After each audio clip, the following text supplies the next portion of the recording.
Friday, 4 p.m. The interstate was packed with traffic. A black SUV switched to the inner lane, going a few miles over the speed limit. Moments later, a siren blared. A patrol car pulled up close, lights flashing. The driver was a woman, early 40s, tough build, dressed in a black jacket and sunglasses. She didn't panic. Calmly, she pulled over. The officer stepped out. His face was stern. He glanced at the license plate, then looked at the woman with clear disapproval. Without a word of greeting, he pointed. "Step out of the car. License and registration." The woman pulled out her driver's license and registration, handing them over. "I wasn't speeding, but if I'm wrong, I'll sign the ticket." The officer gave a condescending smirk. "What's with the attitude? Who do you think you are? Do you know what kind of authority I have?" She said nothing. Just looked at him through her sunglasses. Unafraid. Unshaken. "Take off your sunglasses. I want to see your eyes when I talk to you," he barked. The woman silently removed them. Her eyes were sharp, seasoned. There was no mockery, no defiance, only calm. That unsettled the officer even more. He shouted, "I'm placing you under arrest for noncompliance. Out of the vehicle, now!" She stepped out. No resistance, no words. Handcuffed on the side of the interstate, under the stares of passing drivers. No one knew who she was. The officer was smug. He thought he'd just taught some mouthy old woman a lesson she wouldn't forget. People like that, you gotta come down hard, he thought. After writing the citation and issuing the fine, he uncuffed her and tossed the ticket onto the hood of her car. "Next time, show some respect. Save us both the trouble." The woman picked up the ticket unfazed. Before getting into her car, she said one thing. "We'll see each other again, but not here." Then she drove away, leaving behind a smirking officer unaware that a storm was coming. The next morning, Western Military District Headquarters. In a modest office, the woman from the day before stood at attention in front of a wall lined with medals. Her hair was neatly tied back. She wore a senior officer's uniform, 2 bright stars on her collar. Her name was Lieutenant General Melissa Grant, Deputy Commander overseeing Special Operations Forces. 32 years in the military, 7 overseas combat commands. Over 10,000 soldiers had served under her. On the desk lay the traffic citation and a copy of the incident report from the city's highway patrol. A young aide hesitated. "General Grant, do you want to file an internal complaint or stay quiet?" Melissa didn't answer right away. She picked up the report, reading each line. The officer had written that she was non-compliant, uncooperative, and displayed provocative behavior toward law enforcement. She let out a cold laugh, not from anger, but from a familiar feeling. The kind that came from being underestimated as a woman, even in a general's uniform. She'd been doubted for not looking like a combat leader, questioned by junior officers when giving orders. But this time was different. This time, she was humiliated not because she was a woman with stars on her collar, but because no one knew who she was, and no one had bothered to care. Melissa stood up, her voice calm and low. "I don't need an internal review. I want to face him, but not on the road, in civil court, with the law and justice." The aide raised an eyebrow. "You want to take the officer to court?" "Not just him, the entire system behind him, if necessary. I'm not doing this for myself.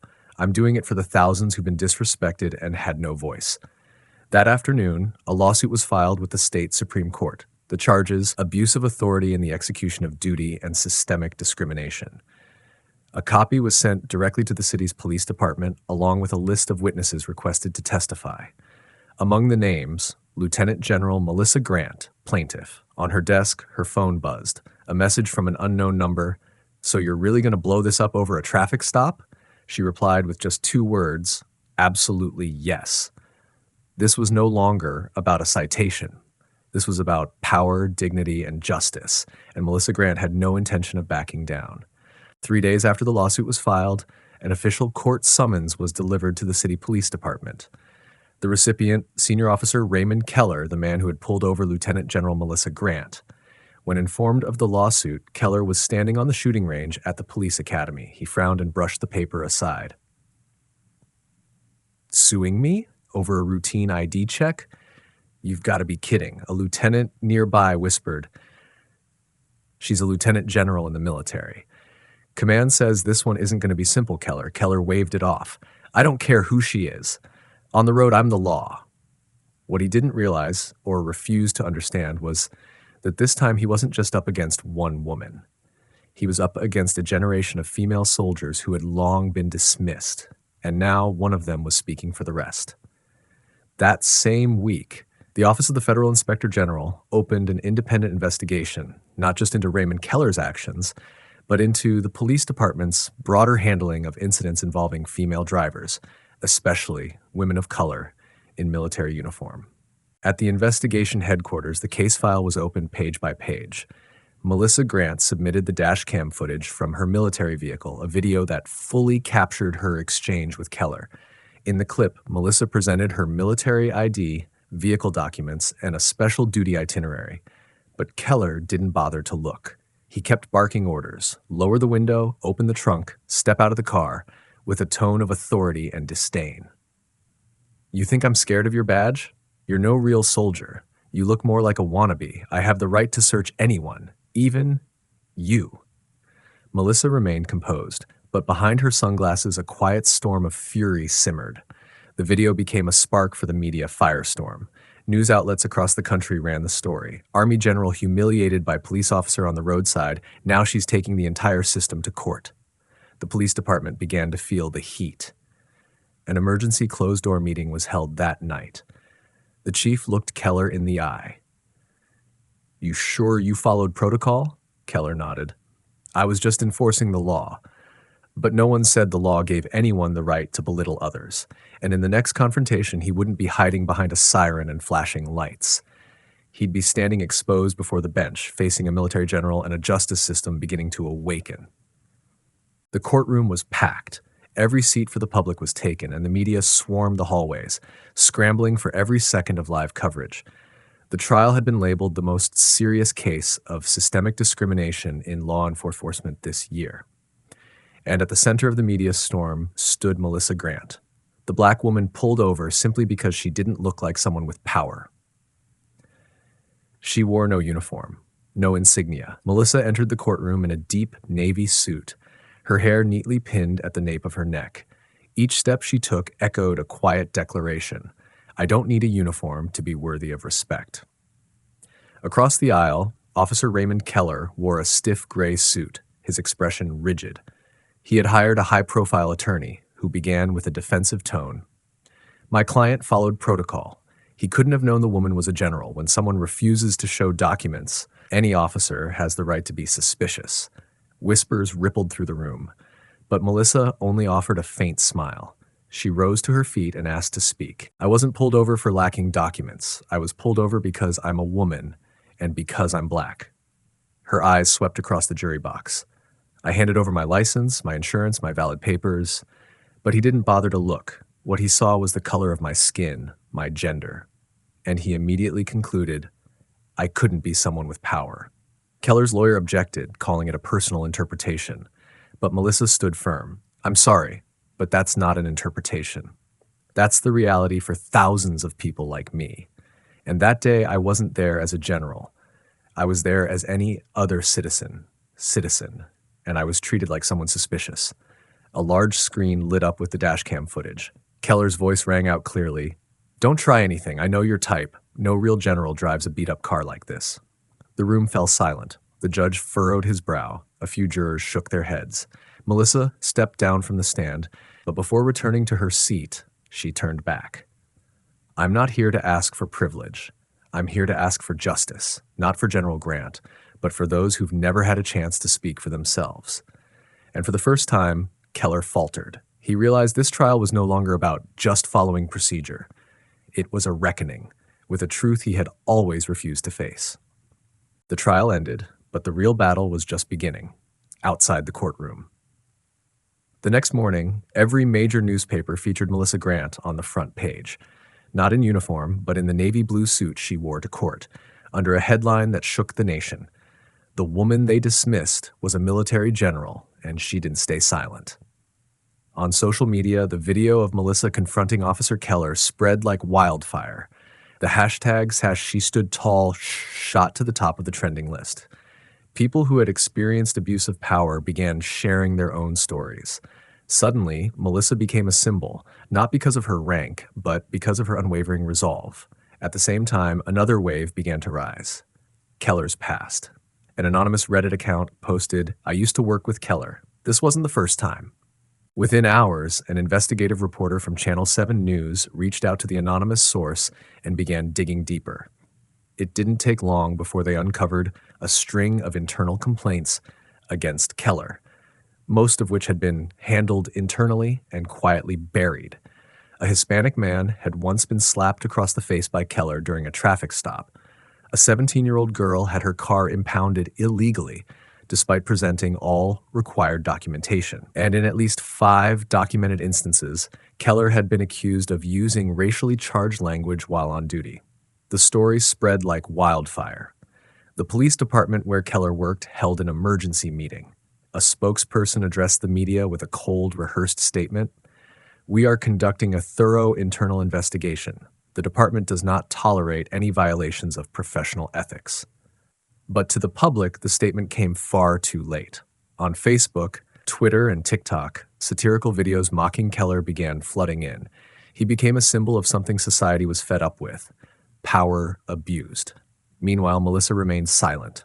No posts, no interviews. But that silence only fueled public curiosity. All eyes turned toward the battle ahead. One news channel even ran the headline, "If this is a chess game, Melissa Grant just made her opening move." And Keller? He started receiving calls he didn't want, from his superiors, from the union, from family, from his lawyer. A quiet alarm began ringing in the back of his mind. This time, no one's coming to clean up the mess for me. Keller was not the type to sit idly by and watch his reputation be shattered. 3 days after the outrage spread across the media and social networks, he organized a brief press conference. Dressed in his uniform, he stared directly into the camera. "I have served in the police force for 17 years. During that time, I have carried out my duties with fairness and dedication. What is being spread recently is a distortion of the truth." He claimed he had been set up, that the video was deliberately edited, and even announced plans to sue Melissa Grant for defamation.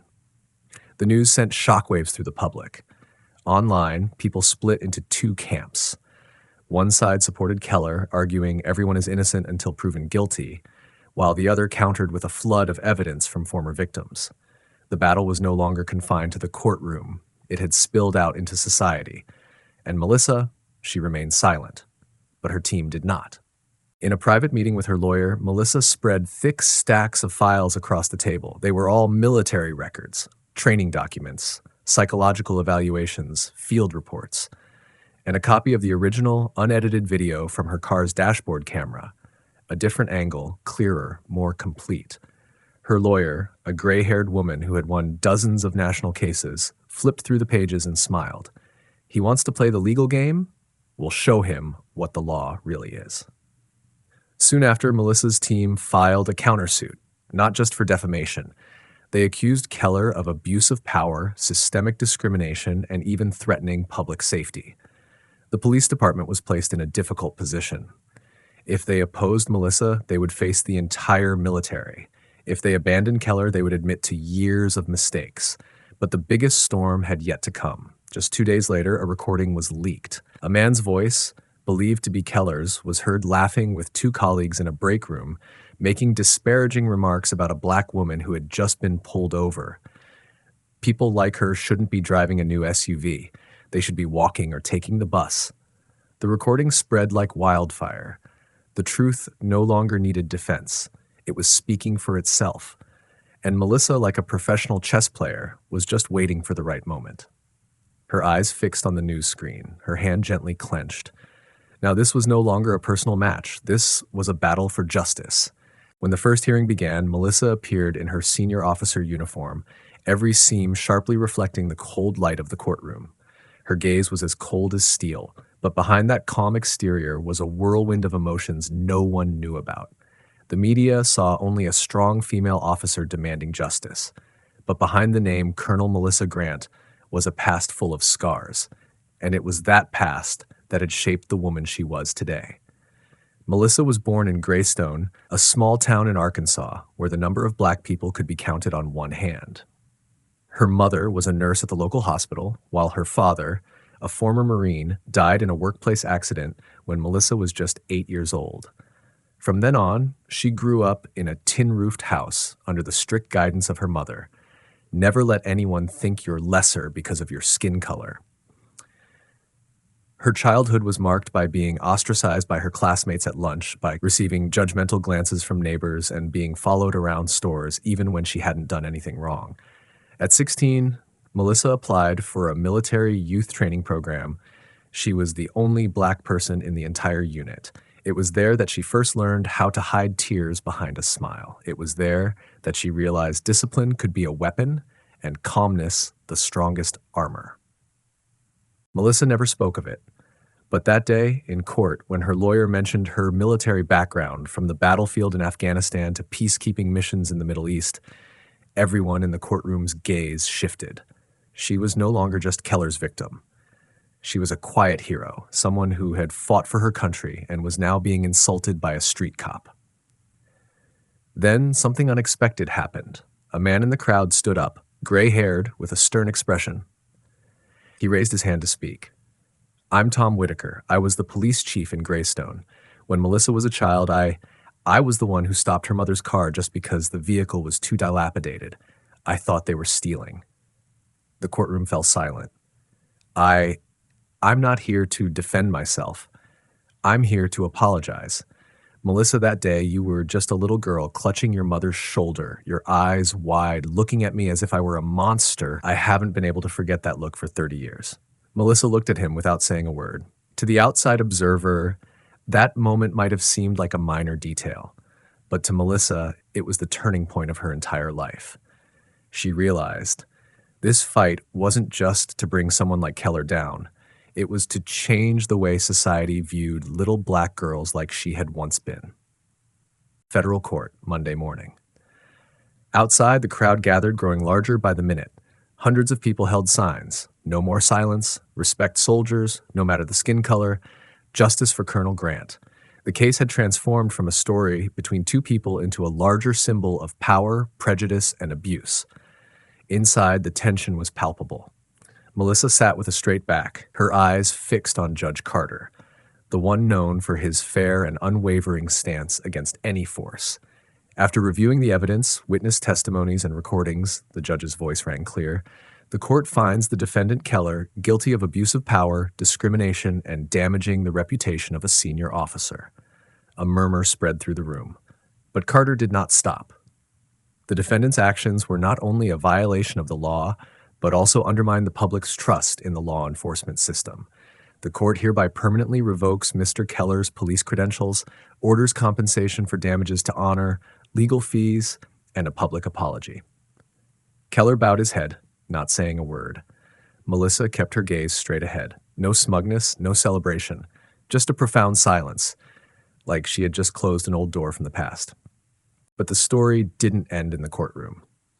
On social media, the video of Melissa's testimony spread like wildfire. Clips from her lawyer's speech, the moment Mr. Whitaker stood up to apologize, and images of Melissa in uniform were shared millions of times. She became a symbol for thousands of women of color in the military and public service, those who silently endured but had never been able to speak out. Several states began reopening files related to discrimination within police forces. A Respect in Uniform program was proposed, requiring police officers to learn how to properly identify and interact with all public service sectors. Congressman Darnell Wade, a former service member, spoke before Congress. No one puts on a uniform to be humiliated because of their skin color. As for Melissa, she declined all offers for exclusive interviews. She returned to her unit, continuing her work training young soldiers. When asked why she didn't run for office or become a spokesperson for justice campaigns, she simply smiled. "I didn't do this to become famous. I did it for one thing, so that kids like me, from back then, don't have to hang their heads when they're treated unfairly." One autumn afternoon, as she was leaving the barracks, Melissa saw a young black girl standing by the gate, wearing a miniature military backpack, her eyes sparkling with admiration. She walked over, knelt down, and asked, "What do you want to be when you grow up?" The girl smiled. "I want to be just like you." And in that moment, Melissa knew her fight had not been in vain. Ah, my dear friends, Melissa Grant's story is truly a lesson we cannot overlook. Sometimes, in life, pain and injustice don't always happen in the shadows. They often appear right in front of us, in broad daylight, on office chairs, or in beautiful uniforms. But you wouldn't know it unless you have the courage to face it head on. The lesson from Melissa is not just about inner strength, but also about daring to stand up. No matter who you are, a black woman in the military or an old man sitting at a coffee counter, you don't need superhuman strength, just a little bit of grit, as she often calls it, and it can shake an entire system. And of course, when you feel belittled, remember this. If you can't change something, at least make sure you've changed how others see you. And if necessary, sometimes put on that uniform, stand tall, and walk into the courtroom. Because one day, you might be the one to create the change everyone is looking for.